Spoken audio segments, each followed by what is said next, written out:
ഗെത്സമനിയിൽ കണ്ണുനീര് ചോര പോലെ പെയ്ത സന്ധ്യയിൽ ഒലിവമരത്തിന്റെ ചുവട്ടിൽ കൈമുട്ടുകൾ കുത്തിയിരുന്ന പ്രാണവേദനയോടെ 33-കാരനായ മകൻ പൊട്ടിക്കരഞ്ഞുകൊണ്ട് അപ്പനോട് പറയും, ആകാശത്തിന്റെ അതിരുകൾക്കപ്പുറം എവിടെയോ മറഞ്ഞിരിക്കുന്ന എന്റെ അപ്പ, കഴിയുമെങ്കിൽ ഈ പാനപാത്രം അകന്നു പോകണമേ എന്ന് പറഞ്ഞ് പൊട്ടിക്കരഞ്ഞത് കുർബാനയാവാനാണ്. ഒറ്റ രാത്രിയിൽ അവനെ 4 കോടതികൾ വിചാരണ ചെയ്തത് കുർബാനയാവാനാണ്. അന്നാസിന്റെയും കയ്യാപ്പായുടെയും ഹേറോദിന്റെയും പീലാത്തോസിന്റെയും കോടതി മുറികളിൽ നാണം കെട്ടവനെ പോലെ നമ്രശിരസ്കനായി നീചനും നിന്ദിക്കപ്പെട്ടവനുമായി തലകുനിച്ചു നിന്നത് കുർബാനയാവാനാണ്.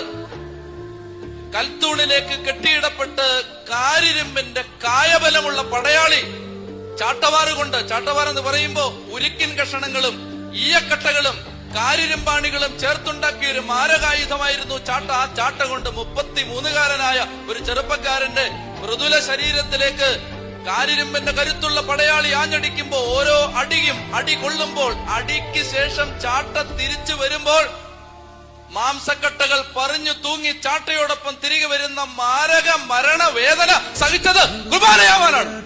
പ്രിയപ്പെട്ടവരെ, പെറ്റതള്ള കണ്ണുനീരോടെ ആൾക്കൂട്ടത്തിന്റെ നടുവിൽ മകൻ അടിയേൽക്കുന്നത് കണ്ടു നിന്നത് മകനെ കുർബാനയാക്കാനാണ്. കുരിശിന്റെ വഴി പ്രാർത്ഥന ചൊല്ലിയിട്ടുള്ളവർക്കറിയാം, നമ്മൾ ഇങ്ങനെ വായിക്കും, അവൻ 3 തവണ വീണു. 3 എന്നുള്ളത് പ്രാർത്ഥിക്കാൻ വേണ്ടി സഭ നിജപ്പെടുത്തി തന്ന, ചുരുക്കി തന്ന സംഖ്യയാണ്. 3 അല്ല, 30 വീണിട്ടുണ്ടാവും. 3 വീണാലും 30 വീണാലും 300 വീണാലും വീണവൻ വീണത് മുഖമിടിച്ചാണ്. മുഖമിടിച്ച് വീണത് കുർബാനയാവാനാണ്. ഒടുവിൽ മകന്റെ ചോര വീണുറഞ്ഞ മണ്ണിൽ ഒരു അമ്മയുടെ കണ്ണുനീര് പെയ്യുന്ന കാൽവരിയുടെ കഥനയാത്രയിൽ, കാൽവരി മലയുടെ നെറുകയിൽ ഈ കുരിശ് യാത്ര അവസാനിക്കുമ്പോ നെടുകയും കുറുകയും ഈ തടിക്കഷണങ്ങൾ ചേർത്ത് കെട്ടി കുരിശാക്കി അതിന്റെ മീതെ ഈ 33-കാരന്റെ വടുക്കളേറ്റ തളർന്നു കിടക്കുന്ന അടിയേറ്റ ശരീരത്തെ കിടത്തിയിട്ട് കരചരണങ്ങൾ വലിച്ചു നീട്ടി 4-5 ഇഞ്ച് നീളമുള്ള കാരിരുമ്പിന്റെ ആണി കൈവെള്ളയിലല്ല, കൈത്തണ്ടയിൽ, ഇവിടെയാണ് ആണിയടിച്ചത്, കൈത്തണ്ടയിൽ ആണിയടിച്ച് അവനെ കുരിശിൽ തൂക്കാൻ ആണിയടിക്കുമ്പോ ചോര ചാലുകീറി ഒഴുകിയത് കുർബാനയാവാനാണ്. അവന്റെ വിലാവ് കുത്തി തുളയ്ക്കപ്പെട്ടത് കുർബാനയാവാനാണ്.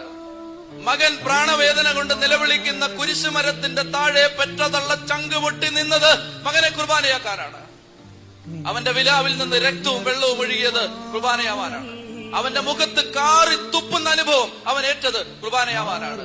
ഒടുവിൽ അപ്പ നീ പോലും കൈവിട്ടോ എന്ന് പൊട്ടിക്കരഞ്ഞുകൊണ്ട് പ്രാണവേദനയോടെ മകൻ കുരിശിൽ കിടന്ന് ചക്രവാളങ്ങളിൽ തട്ടി പ്രതിധ്വനിച്ച മരണ നിലവിളി വിളിച്ച് നിന്റെ കരങ്ങളിൽ എന്റെ പ്രാണനെ ഏൽപ്പിക്കുന്നു എന്ന് പറഞ്ഞ് കണ്ണുപൂട്ടി മരിച്ചത് കുർബാനയാവാനാണ്.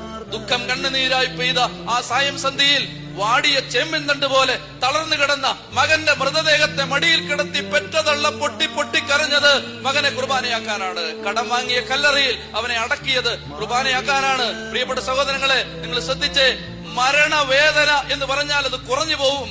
മരണത്തെക്കാൾ വലുതാണ് എന്റെ വേദന എന്ന് പറഞ്ഞുകൊണ്ട് കരഞ്ഞ ഈശോയെ നിങ്ങൾ ഓർക്കണം. അങ്ങനെ കരഞ്ഞ് കരഞ്ഞ് കരഞ്ഞ് കരഞ്ഞ് കരഞ്ഞ് ഉരുകി തീർന്ന് കാൽവരിയുടെ നെറുകയിൽ അവൻ അവന്റെ ശരീരവും രക്തവും കീറി മുറിക്കുന്നതിന്റെ തലേരാത്രിയിൽ ശിഷ്യന്മാരെ 12 പേരെ ഒരുമിച്ചിരുത്തിയിട്ട് അവൻ പറഞ്ഞു, മക്കളെ, എന്റെ ശരീരം നാളെ കീറി മുറിക്കപ്പെടും, എന്റെ രക്തം നാളെ കുരിശിലൂടെ കാൽവരിയിലൂടെ ഒഴുകും. എന്റെ ശരീരമാണ് ഈ അപ്പം, എന്റെ രക്തമാണ് ഈ വീഞ്ഞ്, ഇത് നിങ്ങൾ ഭക്ഷിക്കണം, ഇത് നിങ്ങൾ കുടിക്കണം എന്ന് പറഞ്ഞ് ശരീരവും രക്തവും ഭക്ഷിക്കാനും പാനം ചെയ്യാനും വെച്ച് തീരെഴുതി ഒരു നൈവേദ്യം പോലെ നമുക്ക് നേരെ വെച്ച് നീട്ടിയിട്ട്, പ്രിയപ്പെട്ടവരെ, നമുക്ക് വീട് മതി, ജോലി മതി, മക്കള് മതി, മക്കളുടെ ആരോഗ്യം മതി, മക്കളുടെ പഠനം മതി, മക്കളുടെ എൻട്രൻസ് മതി, യേശുവിനെ വേണ്ട, യേശുവിന്റെ ശരീരം വേണ്ട, യേശുവിന്റെ രക്തം വേണ്ട. ഇത് മാരകപാപമല്ലേ? ചൊല്ലി പറഞ്ഞേ ഹല്ലേലൂയ, ചൊല്ലി പറയാ ഹല്ലേലൂയ.